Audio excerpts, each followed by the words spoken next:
नमस्कार, shalom coaching के online YouTube channel पर आप सभी का स्वागत है। शालोम, नमस्ते। वैसे शालोम शब्द का अपने आप में एक मतलब होता है और वो मतलब होता है नमस्ते। अगर मैं शालोम भी कहूँ तो भी आप लोग समझ जाएंगे नमस्ते। मुझे याद आ रहा है आज से 3 या 4 साल पहले की बात है, भारत के प्रधानमंत्री इजराइल गए थे और उनका पहला शब्द था शालोम और दैनिक भास्कर की हेडलाइन थी शालोम। तब लोगों को और भी पता चला कि शालोम शब्द का मतलब क्या होता है। चलिए ठीक है, अपन बढ़ते हैं। हमने 2 क्लासें करी राजस्थान की, पहली क्लास हुई अभिलेख की, दूसरी क्लास हुई अभिलेख की। ठीक है, उन क्लासों के आधार पर प्लस अन्य जानकारी के आधार पर आज हम एक क्वेश्चन आंसर सेशन करेंगे। तो पहला सवाल है, राजस्थान में अभिलेखों के अध्ययन को क्या कहा जाता है। स्क्रीन पर आपको दिख रहा होगा कि राजस्थान में अभिलेखों के अध्ययन को क्या कहा जाता है। पहला ऑप्शन एपिग्राफी, दूसरा गुहालेख, तीसरा महाजनी और चौथा प्रशस्ति। देखो, महाजनी का जो ब्याज लेना देना अन्य चीज़ें होती है उनका अभिलेखों के अध्ययन से कोई मतलब नहीं होता। प्रशस्ति का मतलब होता है प्रशंसा, किसी भी व्यक्ति की प्रशंसा में लिखा गया। तो अभिलेख भी लिखा जा सकता है प्रशंसा में, किताब भी लिखी जा सकती है प्रशंसा में। इसका मतलब ऑप्शन कट गया, अभिलेखों के अध्ययन में प्रशस्ति नहीं आती। तीसरा है गुहालेख, गुफाओं में लिखा हुआ लेख। ठीक है, अभिलेख गुफालेख इसमें आप थोड़ा सा कन्फ्यूजन हो सकते हो, लेकिन गुहालेख अपने आप में एक तरीका हो गया, अभिलेखों का प्रकार हो गया। स्तंभ लेख एक प्रकार हो गया, गुहालेख एक प्रकार, उसी का प्रकार है। इन सभी के अध्ययन को, यानी कि गुहालेख, पत्थर पे लिखा हुआ लेख, शिलालेख, इनके अध्ययन को क्या कहा जाता है? तो आपका आंसर होगा एपिग्राफी। ठीक है, एपिग्राफी, ये आप थोड़ा सा ध्यान रखेंगे। एपिग्राफी सरल सवाल है, इतना कठिन सवाल नहीं है और इसका आंसर है एपिग्राफी। दूसरा सवाल, पुरातात्विक स्रोतों में सर्वाधिक महत्वपूर्ण स्रोत कौन सा है? आपको ऑप्शन दिख रहा होगा। पहला ऑप्शन है मूर्तिलेख, ठीक है, दूसरा है अभिलेख, तीसरा है शिलालेख और चौथा है पुरालेख। हम बात कर रहे हैं पुरातात्विक सर्वेक्षण की। पुरातात्विक सर्वेक्षण में सबसे महत्वपूर्ण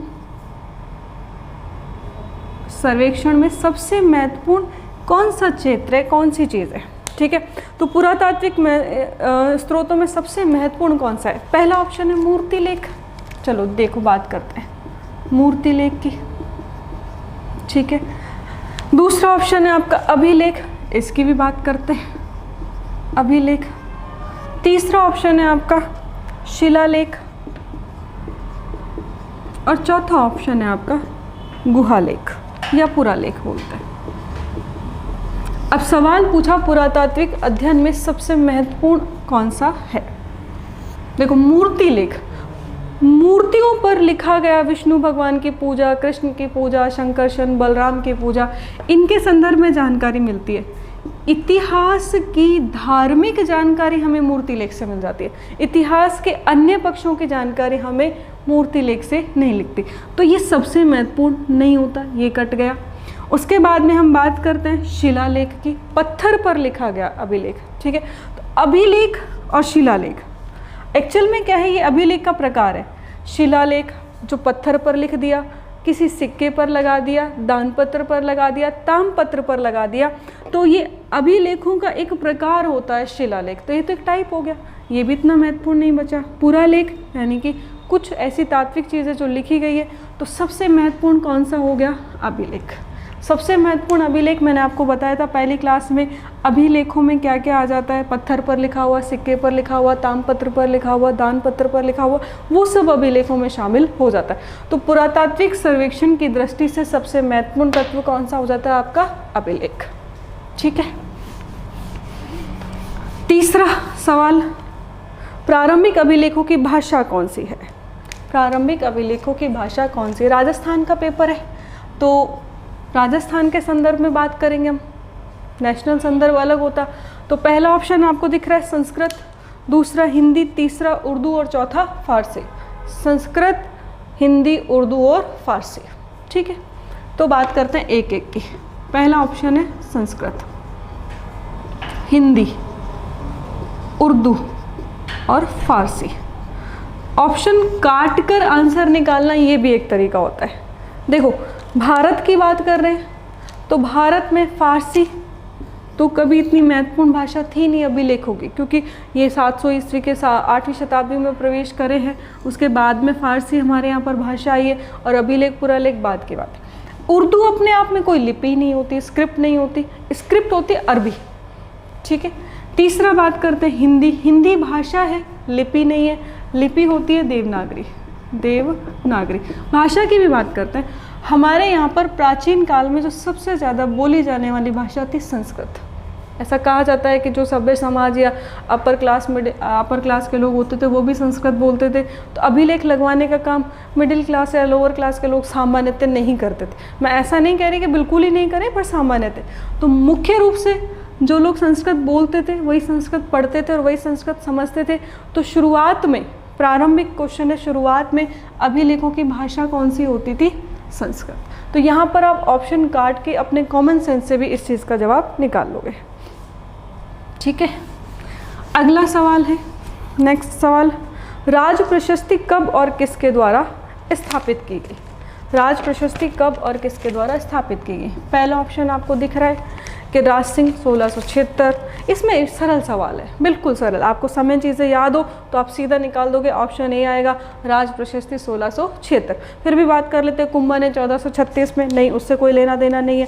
अमर सिंह 1576, उससे भी कोई लेना देना नहीं है। और अजीत सिंह का 1438 से कोई लेना देना नहीं है। तो इसमें आंसर निकल जाएगा आंसर ए, ठीक है। अगला सवाल, राजस्थान में कौन सा शिलालेख सबसे बड़ा शिलालेख है? ठीक है, कौन सा शिलालेख सबसे बड़ा दिख रहा होगा आपको? सबसे बड़ा शिलालेख है तो पहला ऑप्शन है इसमें राज प्रशस्ति। आप लोग को देखते ही याद आ जाना चाहिए राज प्रशस्ति। मेरी दूसरी अभिलेख की क्लास जिन लोगों ने पढ़ी है उनमें मैंने लास्ट अभिलेख करवाया था, कहा था ये संभवतः विश्व का सबसे बड़ा संस्कृत भाषा का लिखित साक्ष्य प्राप्त हुआ है, ठीक है। तो सबसे बड़ा अभिलेख जो है 1676 ईस्वी का राज प्रशस्ति। इसमें लगभग सभी बातें मैंने आपको उस दिन बता दी थी। 25 संगमरमर की शिलाओं पर लिखा गया ये शिलालेख है। इस शिलालेख की जो भाषा है वो संस्कृत है। संस्कृत का भारत का सबसे बड़ा शिलालेख है, राज सिंह ने लिखवाया था। इस शिलालेख में 1615 के अमर सिंह की संधि की जानकारी मिलती है। महाराणा अमर सिंह ने इसी पर अपना जीवन व्यतीत कर दिया था। इसके अलावा महाराणा अमर सिंह अपनी संधि के पश्चात इसी नौचौकी के पाल के पास में यहाँ पर अंतिम समय व्यतीत किया। राज सिंह, इसी समय राज सिंह ने यहाँ पर राजसमंद झील का निर्माण, ये सारी चीज़ें मैंने आपको, कौन प्रशस्तिकार था, सब कुछ मैंने आपको पहले वाले क्लास में बता दिया। अब बात करते हैं अगला, राजस्थान का सबसे प्राचीन शिलालेख माना जाता है। अगर आपने क्लास को पढ़ा है, नोट्स बनाए हैं, तो कहीं भी आप मेरे सवाल में एक सेकंड नहीं रुकोगे। क्यों? मैंने आपको पहला शिलालेख करवाया है बड़ली का 434 ईसा पूर्व। मैंने क्लास में बताया भी था ईसा पूर्व का मतलब क्या है, सामान्य भाषा में बताया था ईसा पूर्व। और उसके बाद इसमें दूसरा ऑप्शन है नागदा का, नांदसा है ये, नागदा नहीं है, नांदसा का शिलालेख या नानसा युग। और नानसा का है 225 ईस्वी सन। मैंने ये भी आपको लिखवाया है, आप क्लास देखिए पहले वाली। उसके बाद तीसरा क्वेश्चन है कणसवा, ये भी मैंने आपको करवाया है 738 ईस्वी का। इसमें जो कोटा में मिला है ये, और इसमें एक बात और आप चाहो तो ऐड कर सकते हो, मौर्य शासक धवल का कणसवा में उल्लेख मिलता है। और चौथा ऑप्शन है चित्तौड़गढ़ का शिलालेख, लेट का है 1460 ईस्वी का है और चित्तौड़गढ़ से संदर्भ है। तो राजस्थान का सबसे प्राचीन शिलालेख कौन सा हो गया? बड़ली का शिलालेख। बड़ली के बारे में कुछ बातें और देखते हैं आज। बड़ली का शिलालेख, तो पहली बात तो ये सवाल आया हुआ है राजस्थान का सबसे प्राचीन शिलालेख। दूसरी बात, ये जो शिलालेख है बड़ली का शिलालेख, इस शिलालेख में क्या खास बात है? तो एक तो मैंने आपको बताया कि ये वर्तमान में अजमेर में रखा हुआ है। दूसरा, इसमें सवाल पूछा गया था कि कौन सी माता के मंदिर के पास ये शिलालेख मिला, या ऐसे कह सकते हैं कि भिलोट माता के मंदिर के पास में निम्न में से कौन सा शिलालेख मिला है। तो भिलोट माता के मंदिर के पास में कौन सा शिलालेख मिला है? बड़ली का शिलालेख। ये एक अलग नॉलेज है, इसको आप अपने रजिस्टर में लिख लेंगे कि बड़ली का शिलालेख भिलोट माता के मंदिर के शिलालेख के पास से प्राप्त हुआ है, ठीक है। अगला है, राजस्थान में अशोक का अभिलेख कहाँ प्राप्त हुआ है? देखो, अशोक के अभिलेख की जब भी बात आएगी, धम्मम शरणम गच्छामि, बुद्धम शरणम गच्छामि, संघम शरणम गच्छामि, बुद्ध धम्म और संघ की शरण में जाने की जब भी बात आएगी तो इसमें कुछ बातें, साथ में राजस्थान का भाबरू का शिलालेख। ये जयपुर जिला, जयपुर से आते हैं, विराटनगर, विराटनगर में एक जगह पड़ती है भाबरू, और भाबरू का ये शिलालेख है, इसे बीजक की पहाड़ी के पास से प्राप्त किया गया है। ठीक है, तो राजस्थान में जो अशोक का शिलालेख है वो कहाँ से प्राप्त हुआ है? पहला ऑप्शन है बड़ली, तो बड़ली तो है ही नहीं, अजमेर अलग हो गया, बरनाला ये भी अलग है, बुचकुला वाला ये भी अलग है। अपना आंसर कौन सा है? बैराट का।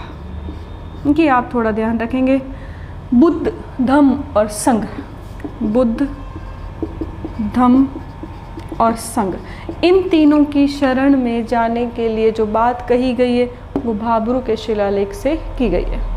अशोक के शिलालेख में मास्की, गुजरा, नेटूर और उडेगुलम, मैं कुछ बातें और ऐड कर रही हूँ। 4 शिलालेख हैं अशोक के, मास्की, गुर्जरा, नेटूर और उडेगुलम, उडेगुलम।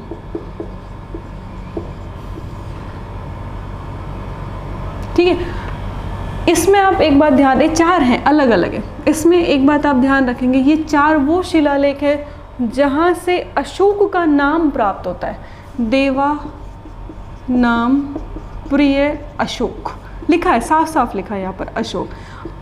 बाकी कहीं भी जहाँ अशोक के अभिलेख प्राप्त हुए वहाँ पे उसके अभिलेखों में केवल ये मिलता है देवा नाम प्रिय, ये नहीं मिलता अशोक। 4 जगह है, मास्की, गुजरा, नेटूर। अगर सवाल कभी आ भी जाए ऐसे कौन से स्थान है जहाँ से अशोक का नाम प्राप्त होता है, तो ये आप नाम ध्यान रखेंगे। ठीक है, तो अशोक के अभिलेखों में ज़्यादातर नाम मिलता है देवा नाम प्रिय, 4 जगह से मिलता है, और बैराट से विशेष रूप से मिलता है बुद्ध धम्म और संघ की शरण में जाने की यहाँ पर बात की गई है। ठीक है, तो बीजक की पहाड़ी बैराट में पड़ता है, अपना जयपुर जिला लग जाता है, अलवर ख़त्म ही होता है, तभी इसकी शुरुआत होती है। ठीक है, नेक्स्ट सवाल देखते हैं। अगला सवाल, अगला सवाल है, निम्न में से कौन सा कथन चीरवा शिलालेख के बारे में सही है? चीरवा शिलालेख के बारे में सही है, मैंने आपको डिटेल से इसके बारे में बताया। पहला ऑप्शन है 1273 में संस्कृत भाषा का उत्कीर्ण शिलालेख है, मैंने बताया, आपको नहीं बताया तो आप ध्यान रखें, 1273 ईस्वी सन का संस्कृत भाषा का। मैंने आपको 2 बातें और वापस रिमाइंड कराती हूँ। एक तो देलवाड़ा का शिलालेख, आप ध्यान रखेंगे, देलवाड़ा का शिलालेख। इस शिलालेख में मैंने आपको साफ साफ बताया मेवाड़ी भाषा का प्रयोग किया गया। ठीक है, तो जहाँ पर अदर लैंग्वेज यूज़ की गई है वो सवाल पूछा जाता है। संस्कृत भाषा है, सामान्य सवाल है, कथन सत्य में आएगा। दूसरा, मैंने यहाँ पर आपको एक विशेष रूप से बताया टंक नामक एक मुद्रा का प्रयोग किया गया। बाकी सभी जगह या तो भाषा संस्कृत है या कहीं पाली या ब्राह्मी है, वो अपन देखेंगे, तो जहाँ अलग है उसका ध्यान रखना है, बाकी जगह लगभग संस्कृत है। तो पहला ऑप्शन 1273 ईस्वी का संस्कृत का शिलालेख है, बिल्कुल सही है। दूसरा, रत्न प्रभु सूर्य इसके प्रशस्तिकार है, मैंने बताया आपको, ये भी सही है। तीसरा, इसके शिल्पी दहलन थे, ये भी सही है। चौथा, इसमें ऑप्शन है अग्निकुंड से उत्पन्न राजपूतों का उल्लेख किया गया, तो ये ऑप्शन चौथा वाला अग्निकुंड वाला इसमें गलत है। अग्निकुंड की जब भी बात आएगी हमें केवल एक ही चीज़ ध्यान रखनी है, बिजोलिया का शिलालेख। ठीक है, अग्निकुंड की बात, सॉरी, बिजोलिया में तो वत्स गोत्रीय ब्राह्मण आबू का शिलालेख। अग्निकुंड की जब भी बात आएगी तो आप आबू को ध्यान रखेंगे, या फिर वो किताबें ध्यान रखेंगे जो पृथ्वीराज रासो लिखी गई है, उसमें अग्निकुंड का सिद्धांत दिया गया। आबू के शिलालेख में अग्निकुंड का सिद्धांत दिया गया, इसमें अग्निकुंड का कोई सिद्धांत नहीं दिया गया। ठीक है, अगले सवाल पे आ जाते हैं।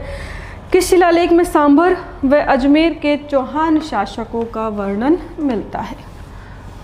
सांभर और अजमेर, थोड़ा सा अपन हिस्ट्री में चले जाते हैं, इसको राजस्थान मान लेते हैं। सवाल आपको दिख रहा है, यहाँ पर सांभर झील है, सांभर झील के चारों तरफ रहने वाले शासक पहले चहमान कहलाए और चहमान से ही बाद में चौहान कहलाए। ठीक है, अब पहला ऑप्शन है भावरू का शिलालेख, एग्जामिनर ने लिख दिया नाम, इसके बारे में कोई विशेष जानकारी नहीं है। दूसरा ऑप्शन है बिजोलिया का शिलालेख, दिख ही रहा है। तीसरा है घोसुंडी का, चौथा है घटियाल का। देखो, घटियाल के शिलालेख में मैं आपको बता दूं, घटियाल जोधपुर जिले का शिलालेख है। इसमें लगभग सभी जानकारी प्रतिहार शासकों की दी गई है। इसमें कहीं कोई चौहान और चहामान का वर्णन नहीं है। घोसुंडी का शिलालेख 2री शताब्दी ईसा पूर्व का है। इसमें मैंने आपको बताया था, आपको याद हो तो, कृष्ण बलराम संकर्षण उत्तर भारत में जो भागवत धर्म है उससे संबंधित है और 2री शताब्दी का ये शिलालेख है। यहाँ भी 2री शताब्दी तक तो इनके उदय का कोई बात ही नहीं, तो ऑटोमेटिक आंसर निकल के कौन सा आ जाता है, बिजोलिया का शिलालेख। ठीक है, बिजोलिया का शिलालेख। अगला सवाल, नेक्स्ट क्वेश्चन, मुगल राजपूत वैवाहिक संबंध को बोध कराने वाला शिलालेख है। ये आपको जल्दी से कोई बताएगा नहीं, पढ़ाएगा नहीं, और मैंने बताया है आपको और ईयर भी लिखवाया था। पहले ऑप्शन देखते हैं। पहला ऑप्शन है बरबत का शिलालेख, ठीक है। दूसरा है मंडोर। तो देखो, मंडोर का शिलालेख, मंडोर के शिलालेख में कहीं भी मुगल राजपूत विवाह संबंधों की कहीं कोई बात नहीं होती है किसी प्रकार की। सी ऑप्शन है कणसवा का। कणसवा अभी थोड़ी देर पहले भी अपन ने बात करी, कणसवा 738 ईस्वी सन का है, कोटा का है। यहाँ पर कणसवा गांव में प्राप्त हुआ है और मौर्य शासक धवल के बारे में जानकारी प्राप्त होती है। तो यहाँ ईस्वी सन से अंदाज़ा लगा लोगे आप लोग, अगर आपको याद हो तो, कि मुगलों का इस समय से कोई लेना देना नहीं था। ठीक है, अगर याद करते हो तो। चौथा ऑप्शन है नगरी का। तो नगरी का शिलालेख चित्तौड़गढ़ का है। यहाँ भी जो शिलालेख है 2री शताब्दी का है, इससे भी कोई लेना देना नहीं है। तो अपना ऑप्शन कौन सा बच गया, बरबत का। ठीक है, जानकारी अगर आपको है ईयर की या वैसे तो आंसर निकाल सकते हो। मैंने आपको पढ़ाया है 1613-14 का, अकबर की पत्नी मरियम उज्जमानी हरखाबाई जयपुर की बेटी, और उसने यहाँ पर एक बाग और बावड़ी का निर्माण करवाया और यहाँ पर जो एक अभिलेख लिखवाया उसे बरबत का अभिलेख कहते हैं। इसमें उसने मुगल वैवाहिक राजपूत वैवाहिक संबंधों की जानकारी दी गई है। तो ये हो गया अगला क्वेश्चन। आगे बढ़ते हैं। नेक्स्ट, कौन से शिलालेख में चौहानों को वत्स गोत्रीय ब्राह्मण कहा गया है, वत्स गोत्रीय ब्राह्मण। ठीक है, पहला ऑप्शन है इसमें चीरवा का शिलालेख। तो चीरवा का शिलालेख में इस तरह की कहीं कोई बात है ही नहीं, अपन ने 2-3 बार इसकी डिटेल देख ली। चीरवा का शिलालेख उदयपुर से दक्षिण में 13 किलोमीटर दूर ये शिलालेख प्राप्त हुआ है। ठीक है, दूसरा ऑप्शन है श्रृंगी ऋषि का। तो श्रृंगी ऋषि के शिलालेख में भी किसी वंश की कोई जानकारी नहीं है। उसके बाद मानमोरी का, श्रृंगी ऋषि का। तीसरा है बिजोलिया का और चौथा ऑप्शन है अपराजित का। अपराजित का शिलालेख। अपराजित का शिलालेख मैंने आपको डिटेल से और ढंग से पढ़ाया, अगर आप लोगों को याद हो तो। अपराजित का शिलालेख मैंने आपको ढंग से पढ़ाया है। मैंने आपको बताया इस शिलालेख के बारे में कि उदयपुर का है, नागदा के पास में है। यहाँ पर कुटिल, ये आप थोड़ा सा मेंशन कर लेंगे, आंसर तो नहीं है इसका ये। यहाँ पर एक लिपि मिली है और वो लिपि कौन सी है, कुटिल। बाई चांस सवाल आ जाए कि अपराजित के शिलालेख की लिपि कौन सी है, आप ये ध्यान रखेंगे, लिपि कौन सी है, ये कुटिल। प्लीज़ आप इसको मेंशन याद से कर लेना, अपराजित के शिलालेख की लिपि कौन सी है, कुटिल। तो अपराजित के शिलालेख में भी मैंने आपको बताया शिल्पी, शिल्पियों के वंश और उनके संदर्भ की जानकारी मिलती है। तो यहाँ पर चौहानों के संदर्भ में किसी प्रकार की कोई जानकारी नहीं मिलती। अगला ऑप्शन है बिजोलिया। तो सभी जानते हैं, सामान्य सवाल है, वत्स गोत्रीय ब्राह्मण चौहानों को बिजोलिया के शिलालेख में कहा गया है।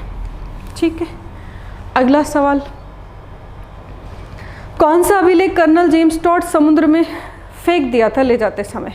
तो पहला ऑप्शन है घोसुंडी का, तो उसको लेकर ही नहीं गए थे। इसको मैंने आपको फिर बता दिया, 2री शताब्दी का है ये, कृष्ण बलराम और उनके बारे में जानकारी। दूसरा है पटियाला का। अब ये घटियाला का हो सकता है, इसमें अपने को पटियाला पंजाब से क्या लेना देना, तो घटियाला का। तीसरा ऑप्शन है मानमोरी और चौथा है किराड़ू। तो देखो किराड़ू का तो जहाँ था वहीं लगा हुआ है, बाड़मेर में, और उसके बाद बचा मानमोरी का। देखो आपने मेरी क्लास अगर ढंग से करी है और अगर नोट्स बनाए हैं और याद किए हैं, आपको तुरंत याद आ जाएगा। मैंने आपको 2 शिलालेख कराए थे, एक कराया था आहड़ का, शक्ति कुमार का शिलालेख, और एक मैंने आपको कराया था आहड़ का देवकुल का शिलालेख। ठीक है, मैंने साफ साफ बताया था कि आहड़ का शक्ति कुमार का जो शिलालेख था, ये शिलालेख कर्नल जेम्स टॉड समुद्र के रास्ते से इंग्लैंड ले जा रहे थे और इसको ले जा पाए थे। इस शिलालेख के बारे में कर्नल जेम्स टॉड ने अपनी किताब annuls and the antiquity of Rajasthan में किया है, लेकिन एक और ले गए थे मानमोरी का शिलालेख। ठीक है, अब इसको उन्होंने समुद्र में फेंक दिया था, तो इसमें आंसर क्या आएगा? मानमोरी का शिलालेख। सवाल थोड़ा बदल दूं, सवाल अगर ये हो कौन सा ऐसा शिलालेख है जिसको कर्नल जेम्स टॉड इंग्लैंड तक ले जा पाए थे, तो वो कौन सा आएगा? आहड़ का शक्ति कुमार का शिलालेख। आप ध्यान रखेंगे विशेष रूप से। ठीक है, तो अगला सवाल, इसका आंसर जो समुद्र में फेंक दिया था वो कौन सा था? मानमोरी। यानी कि ऐसा याद कर सकते हो, मानमोरी का शिलालेख कह रहा था बार बार, मानमोरी बात और मुझे समुद्र में फेंक दे, मानमोरी बात और मुझे समुद्र में फेंक दे। तो कर्नल जेम्स टॉड ने उनकी बात मान ली और उसको समुद्र में फेंक दिया। ठीक है, आगे बढ़ते हैं। नेक्स्ट क्वेश्चन, अगला सवाल। ठीक है, बड़वा ग्राम कोटा से कितने मोखरी यूप शिलालेख प्राप्त हुए हैं? मैंने आपको यूप कराया था, उसमें लिखाया था सीधा सीधा कि इसमें 3 यूप हैं, 1, 3 और 5, 2 और नेक्स्ट वाला 4 वाला नहीं मिला है, ये मिला हुआ है। चलो आगे बढ़ते हैं, अगला सवाल। अभिलेख जिसमें सांबर के चौहान शासकों की उपलब्धियों का, यहाँ आप फंस जाओगे। आप क्या करोगे? पहला ऑप्शन, एग्जामिनर सीधा है तो वो हो सकता है पहला ऑप्शन कोई और लिख दे, जैसे इसमें लिखा हुआ है बडली वाला, लेकिन अगर एग्जामिनर थोड़ा सा भी चालाक है वो पहला ऑप्शन लिखेगा आपको बिजोलिया। अभी तो बडली लिखा हुआ है, बिजोलिया, और आपको चौहानों के संदर्भ में जब भी कुछ नज़र आता है तो आप सोचते हो बिजोलिया, डिटेल पता नहीं है इसलिए। नहीं, ये नहीं है। मैंने आपको पढ़ाया था हर्ष का शिलालेख, और मैंने उसमें बताया था उस शिलालेख में 13 पद हैं, ये भी बताया। मैंने आपको बताया गुवक से लेकर दुर्लभ राज तक, गुवेक से लेकर दुर्लभ राज तक की जानकारी हमें हर्षनाथ के शिलालेख से मिलती है। मैंने जोर दे के कहा था आपसे कि विग्रह राज द्वितीय सेकंड, बार बार कहा था, ये चतुर्थ नहीं है, विग्रह राज द्वितीय की जानकारी हमें शिलालेख से मिलती है। तो सवाल है अपना सांबर के चौहान शासकों की उपलब्धियां, तो इसमें हर्षनाथ मंदिर का शिलालेख, ऑप्शन बी। मंडोर और उससे कोई लेना देना नहीं, आप लोग जान जाते हैं उन चीज़ों को। ठीक है, अगला सवाल, कछवाह शासकों की वंशावली कौन से अभिलेख से मिलती है? अब देखो इसमें ऑप्शन, पहला आमेर है, दूसरा बैराट है, तीसरा सिवाना है, चौथा राज प्रशस्ति। तो ऑप्शन ही देख लेते हैं, पहले डी से शुरू कर लेते हैं। राज प्रशस्ति राजसमंद जिले में राज सिंह ने लगवाई है, 25 शिलालेखों पर है, और बापा रावल से लेकर राज सिंह, तो उसका तो आमेर से कोई लेना देना ही नहीं है, खत्म कहानी। दूसरे की बात करते हैं, सिवाना, सिवाना बाड़मेर में पड़ता है आपके। ठीक है, तो वहाँ भी आमेर शासकों की वंशावली लगाने का कोई बड़ा उद्देश्य नहीं होगा। अगला ऑप्शन है बैराठ, तो बैराठ का शिलालेख तो वैसे भी भगवान बुद्ध को समर्पित है पूरे तरीके से, और एक ऑप्शन ऑटोमेटिक रूप से बच गया अपना आमेर का शिलालेख। तो इसका आंसर क्या हो गया? आमेर का शिलालेख। अगला सवाल, वह कौन सा शिलालेख है जिससे ज्ञात होता है कि विग्रह राज चतुर्थ ने दिल्ली को अपने अधीन कर लिया? अब यहाँ बिल्कुल आसान है और आंसर भी आसान है, आप देखते ही बता दोगे, ऑप्शन बी बिजोलिया का शिलालेख। हाँ, ये बिल्कुल सही है, बिजोलिया। यहाँ पे लिखा हुआ है कि विग्रह राज चतुर्थ ने दिल्ली को तंवरों से जीत लिया था। ठीक है, कोई बात नहीं, जीत लेने दो। अगला सवाल, राजा मानसिंह अपने पिता भगवंत दास का दत्तक पुत्र था, गोद लिया हुआ बेटा था, इसकी जानकारी हमें कौन से अभिलेख से प्राप्त होती है? तो आंसर ये भी आसान है, बहुत ही आसान है। ऑप्शन बी देखो, रणकपुर प्रशस्ति, तो रणकपुर पाली क्यों जाएंगे उसकी बात करने के लिए।